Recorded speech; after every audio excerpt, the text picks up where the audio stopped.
कच्ची फलियों को तोड़ाओ आप और सब्जी के लिए मंडी में सेल कर सकते हैं आप। हो जाती है? बिल्कुल होती है सर। ज्यादा प्रॉफिट कच्ची फलियां सेल करने से होता है कि पकने के बाद होता है? कच्ची फलियां सेल करने से ज्यादा प्रॉफिट होता है सर।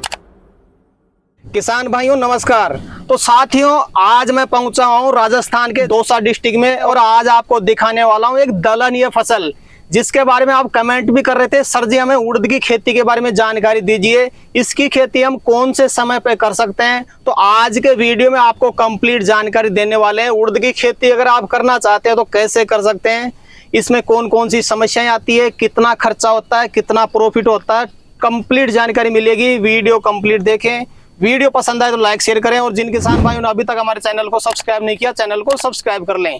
तो आइए किसान भाइयों, आज का वीडियो शुरू करते हैं। सर जी नमस्कार। नमस्कार सर। नमस्कार। एक बार छोटा सा परिचय बता दें सर जी। सभी किसान भाइयों को राम राम। मैं भरत मीणा, दौसा लालसोट का रहने वाला हूँ जी। सर जी यहाँ पे मैं देख पा रहा हूँ उड़द की खेती। जी बोलिए। कितने साल का अनुभव है उड़द की खेती का आपके पास? सर देखो, ये उड़द की खेती तो जैसे हमारे पूर्वज भी करते आ रहे थे, हमारे पापा वगैरह ने भी की है और हम भी इसके मतलब थोड़ा बोझ बा लेते हैं ताकि अपने घर पे दालों का काम हो सके या फिर ज्यादा हो जाए तो मंडी में भी सेल कर देते हैं। लेकिन काफी बड़े लेवल पे लगा रखा आपने तो। बिल्कुल सर, ये लगभग 1.5 एकड़ के आसपास होगा। 1.5 एकड़ के आसपास। तो इतनी तो कोई दाल घर में थोड़ी यूज में आएगी, इसको तो सेल ही करेंगे आप? नहीं, जैसे अपने घर में भी काम आ जाएगी, अपन सेल भी कर देंगे इसको। तो ज्यादा तो क्या है कि घर में तो 10-5 किलो काम आती है, बाकी सेल ही होता है। बाकी सेल ही होती है। इसको परंपरागत बोले कि आधुनिक बोले इस खेती को? बिल्कुल सर, इसे परंपरागत भी अपन बोल सकते हैं और इसे अपन एक तरह से देखें तो आधुनिक खेती भी से बोल सकते हैं जी। ये जो उड़द की खेती है सर, कौन से मौसम में की जाती है? बिल्कुल सर, ये मैं बता दूं आपको, उड़द की जो खेती है जैसे अपने हिंदी महीनों में देखा जाए तो आषाढ़, और जैसे अपन ये इंग्लिश महीनों में देखे तो जून के महीने में, जून या जुलाई में इसकी बिजाई हो जाती है। ये भी नहीं है कि यार इसके लिए कोई स्पेशल अपन को खेत तैयार करना पड़ता है, वो नॉर्मली खेत बाजोत करके तैयार कर लो। और जैसे अपन बाजरा, जवार वगैरह ये जो खेतों में बुआई करते हैं, उसी तरह से उड़द की बिजाई होके बुआई हो जाती है इसकी। तो मतलब ये कि बरसाती फसल बोल सकते हैं? बिल्कुल बरसाती फसल बोल सकते हैं सर। काफी किसान भाई इसकी खेती गर्मी में भी करते हैं? नहीं, गर्मी में करते हैं सर, लेकिन इसमें कारण है, ये एक तो क्या है, ये मतलब उड़द को इतना पानी नहीं चाहिए, टेम्परेचर कम चाहिए इसको। अब जैसे मान लो कि आपके खेत में कहीं पे पानी भरा हुआ है, तो पानी भरने वाले खेत में सक्सेस नहीं है ये। अच्छा। बिल्कुल, इसके लिए मतलब थोड़ी जमीन भी सूखी रहनी चाहिए। पानी भरा हुआ वाले खेत में आप ना लगाएं? हाँ बिल्कुल, पानी भरा वाले खेत में तो आप भूल के मत लगाना। अब आपको मैं बता दूं, इसी खेत के आप प्रत्यक्ष में दिखा सकते हो, पानी भी भरा हुआ है खेत में। अब यहाँ पे सर ये देख लो, ये इधर का एरिया जो है पानी भरा वाला क्षेत्र आ गया ये। तो यहाँ पे देखो फसल बिल्कुल कमजोर है, बहुत ज्यादा यहाँ पे खरपतवार भी हो चुकी है। बिल्कुल बिल्कुल, इन चीजों का ध्यान रखना है। पानी भरा वाले क्षेत्र में तो अपन को मतलब दलहनीय फसल बोनी ही नहीं है जी। बिल्कुल, अपने खेत में पानी नहीं रुकना चाहिए। अगर अपन दलहनीय फसल कर रहे हैं तो उस खेत में पानी रुकना नहीं चाहिए। बिल्कुल, इन चीजों का ध्यान रखना है। तो पानी भरा रहता है वहाँ पे, इसका मतलब विकास कम होता है।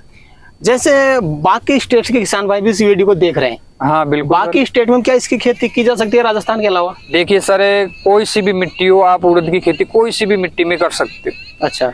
आप चौड़े की खेती भी उसमें कर सकते हो, मूंग की खेती भी आप उसमें कर सकते हो, लेकिन विशेष ध्यान ये रखना है कि अपने जो खेत में जिसमें अपन दलहनी फसल बो रहे हैं, उस खेत में पानी का भराव नहीं होना चाहिए जी। अगर पानी का भराव हो गया तो अपनी फसल में गलन का रोग आ जाएगा, खरपतवार पैदा हो जाएगा, कई तरह की बीमारियां लागू हो जाती है फिर जी। शुरुआती स्टेज में जैसे अपन खेत में उड़द लगाना चाहते हैं, उससे पहले आपकी खेत तैयारी क्या रहती है? खाद कौन कौन सा यूज में लेते हैं आप? देखो सर, अपन दलहनी फसल जब लगाते हैं तो मतलब बजाय जैसे अपन धान की जो फसल लगाते हैं उसकी बजाय इसमें थोड़ा देसी खाद, जिसे अपन गोबर का खाद बोल सकते हैं, वो थोड़ा ज्यादा डालना पड़ता है। गोबर का खाद डाल के बाजोत निकालो आप।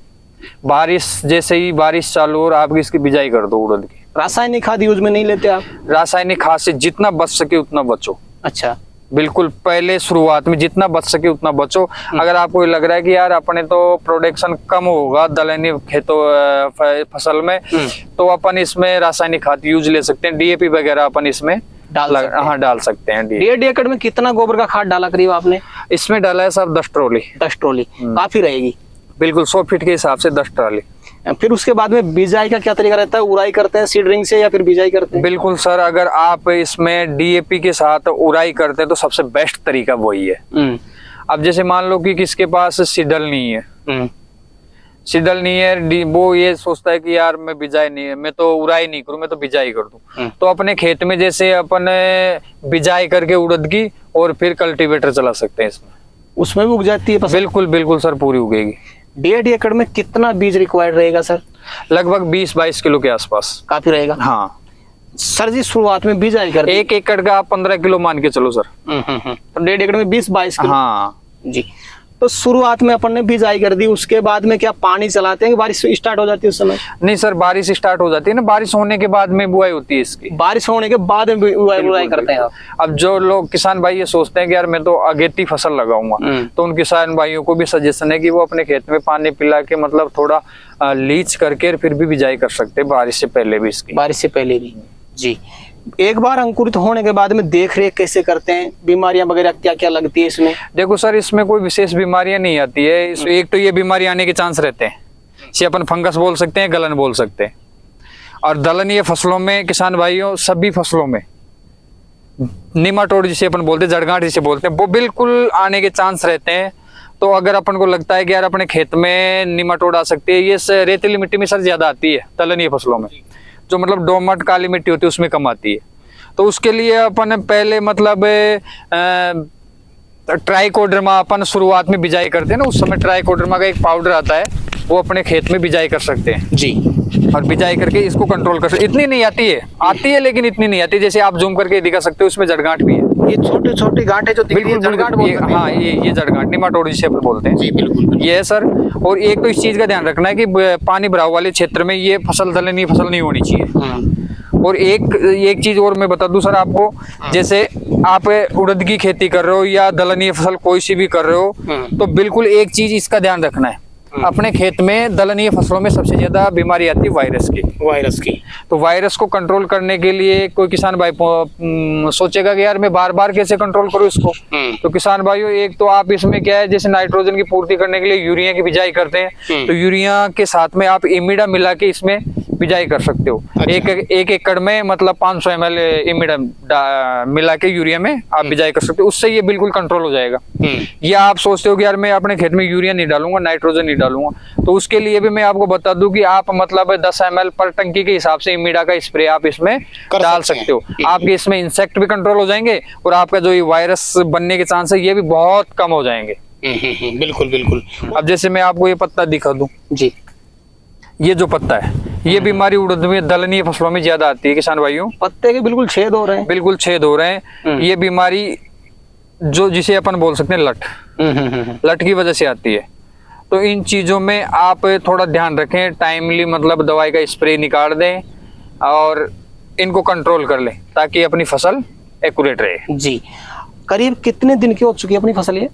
अब ये लगा लो सर, ये जुलाई की बिजाई है, अभी चल रहा है अगस्त, लगभग 1.5 महीने 2 महीने के आसपास हो गई। हाँ। अब तक आपने करीब कितनी बार स्प्रे निकाला इसमें? सर मैंने इसमें स्प्रे एक बार निकाला था और जो भी लटका निकाला था, और वैसे आवश्यकता नहीं पड़ती है। वैसे अपन जैसे मतलब अपने फसल में अगर पीलापन आ जाता है ना, इसमें पीलापन आने की ज्यादा संभावना रहती है, तो उस समय अपन को नाइट्रोजन देना पड़ता है, इसमें इसे अपन यूरिया बोल सकते हैं। तो यूरिया के साथ में भी अपन दवाई मिला के, जैसे इमिडा मिला के या फिप्रोनिल मिला के इसमें बिजाई कर सकते हैं यूरिया की। अच्छा। तो उससे भी कंट्रोल हो जाती है। ग्रोथ के लिए भी कोई आप एक्स्ट्रा न्यूट्रिएंट यूज में लेते हैं? नहीं, एक्स्ट्रा नहीं लेते हैं सर, जैसे यूरिया दे देते हैं ना, यूरिया से भी हो जाती है। हाँ। कितने दिन की फसल होती है? तैयार होने में कितना टाइम लेती है? लगभग 3-3.5 महीने तैयार हो जाती है।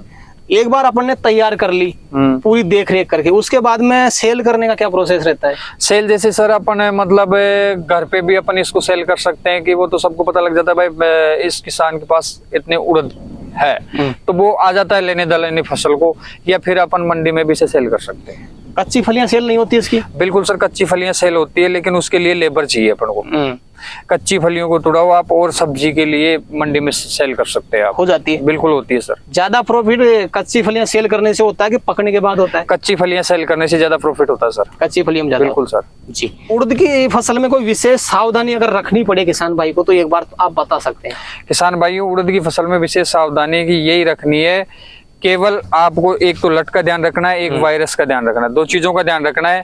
और बाकी जो बारिश के ऊपर डिपेंड करता है वो तो मौसम को, तो प्रकृति को तो कोई भी नहीं जीत सकता। बिल्कुल। तो बिल्कुल आप इन 2 चीजों का विशेष ध्यान रखें, टाइमली इनमें स्प्रे करें या दवाई डालें, बढ़िया फसल हो जाती है। 1.5 एकड़ का खर्चा भी जानना चाहूंगा, 1.5 एकड़ का मिनिमम खर्चा कितना हो सकता है? लगभग 20,000 के आसपास टोटल खर्चा। टोटल खर्च। और उम्मीद क्या रख सकते हैं, 1.5 एकड़ से कितने की सेल कर सकते हैं अपन? इसमें से 1.5 एकड़ में से अपन 1-1.25 लाख के आसपास सेल कर सकते हैं। इतनी सेल हो सकती है? बिल्कुल हो सकती है सर जी। तो सर जी, आज आपने किसान भाइयों के लिए समय निकाला और अपना अनुभव अपने किसान भाई तक शेयर किया, उसके लिए आपका बहुत बहुत धन्यवाद। राम राम साहब। राम राम साहब। तो किसान भाइयों, जानकारी कैसी लगी हमें कमेंट करके जरूर बताएं। वीडियो पसंद आए तो वीडियो को लाइक करें, बाकी किसान भाई तक वीडियो को शेयर जरूर करें, और जिन किसान भाइयों ने अभी तक हमारे चैनल को सब्सक्राइब नहीं किया, चैनल को सब्सक्राइब कर लें। तो किसान भाइयों, आज के लिए इतना ही, मिलते हैं नए वीडियो में, तब तक के लिए जय जवान जय किसान।